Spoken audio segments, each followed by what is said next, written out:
Hi, this is Greg Gobelt, vocalist and songwriter for the band Saint Sebastian. Thanks for watching the video. I want to take a little time to introduce the band Saint Sebastian. On guitar and bass is Jeff Pivar, the extraordinary guitar player and great friend, good guy. And also on producing and guitar as well is Brett Levick. On the synth and also all soundscaping throughout the album is Brent Daniels, also known as Free, and he lives in New York, great guy. And on drums we have an extraordinary drummer, Shay Godwin. He is in Los Angeles. He's currently on tour with Andra Day, and he recorded at Bell Studios on a Neve board with Tai Long Lee. And they've done a great job. We're very, very excited about the whole project. So I wanted to, again, thanks for watching. I want to let you know that you can find the song that's going to be debuting on October 1st on my website, which is saintsebastianband.com. And we'll also have a SoundCloud link on my Facebook page, on the Saint Sebastian Facebook page. And then about a week later we'll reduce it or release it on the personal page.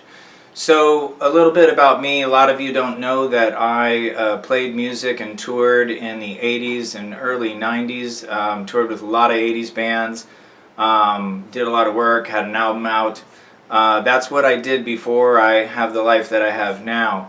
And in after the Great Recession, which I call the Great Fall, many people were affected. I saw pretty much 50% of my friends and acquaintances lose their homes. Many people separated and divorced. Military men and women came back, had a lot of autoimmune diseases and a lot of issues. And I didn't really know anything about that, but I had my own financial fall, and it was rough, you know, from a relationship basis, and it was very difficult, and lost most of what I had.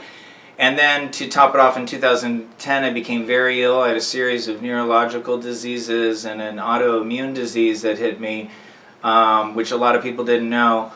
And by June of 2011, I was in bed for 5.5 months, couldn't move. I had big braces on my feet, flu-like symptoms all the time, extreme pain, couldn't use my hands, they curled up, had nodules on them.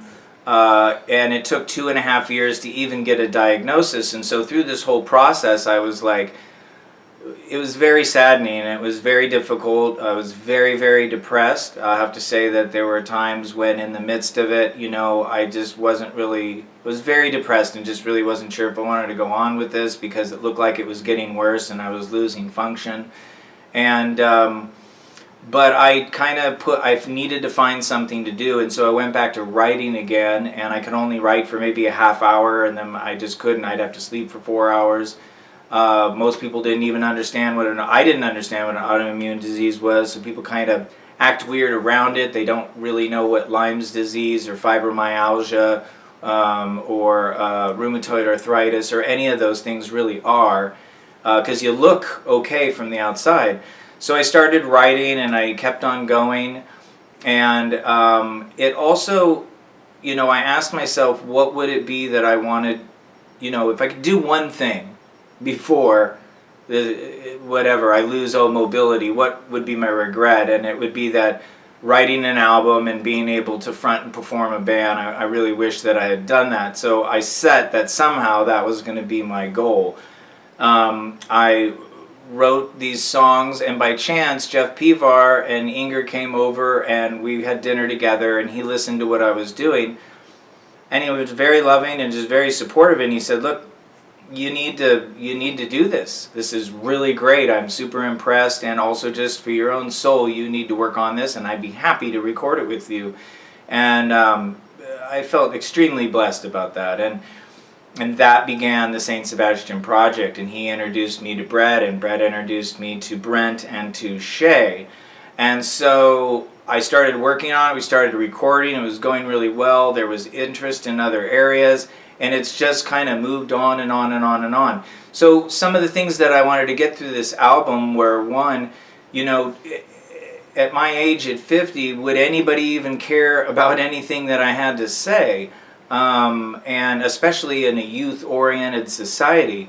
So a lot of people say, oh, well, look at the Stones, they're touring, but that doesn't count. They're famous since they were 17. So what I mean is like new, like imagine a 75 and 80-year-old puts together a punk band, never played before, maybe played a little bit, and they write about pharmaceutical drug costs and how shitty, condescending 20-year-olds that talk down to them or yell thinking that they're deaf and dumb even though they're not, or the losing your driving privilege. Like, that's what I want to see, is people trying new things at a later age in life, but still relevant to everybody's ear to hear something that's important. So for me, this album is about that. It's about being relevant and doing something and putting it out there.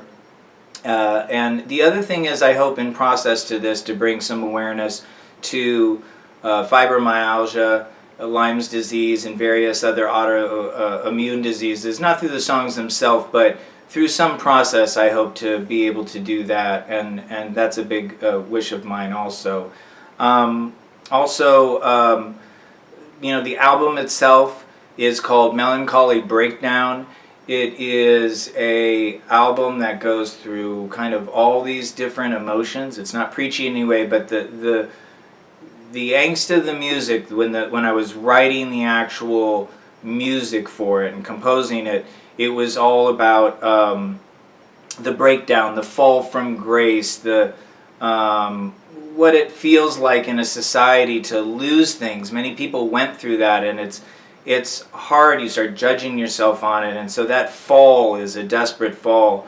I wrote about betrayal, anger, revenge, suicide, death. I lost my father a year ago, and one of the last things he said to me was finish the album. And grief, loss, acceptance, forgiveness, and in the end, love. And so it's a great album. It's just got a good expression of what a melancholy breakdown would feel like. So what's going to be happening is, starting tomorrow, there's going to be a countdown, a 5-day countdown to this. Video production pre-production is already in, and we're very excited about it. Thank you so much for listening to me and hearing a little bit about the story. I'm very excited about you hearing the vocals and everything, and I'd love your feedback. It would be great.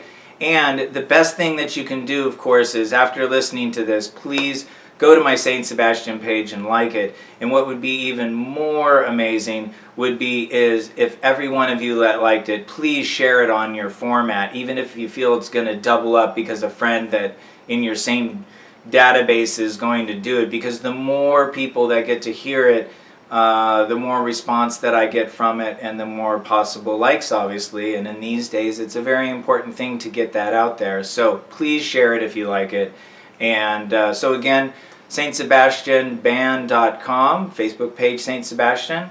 I'm Greg Gobelt. For everybody in the band, I want to thank Megan McNulty for assisting on every aspect of this, and I'd like to thank my family for being extremely supportive and dedicated to my dad. So I love you, Dad. Take care, guys. See you soon. Let me know what you think. Bye-bye.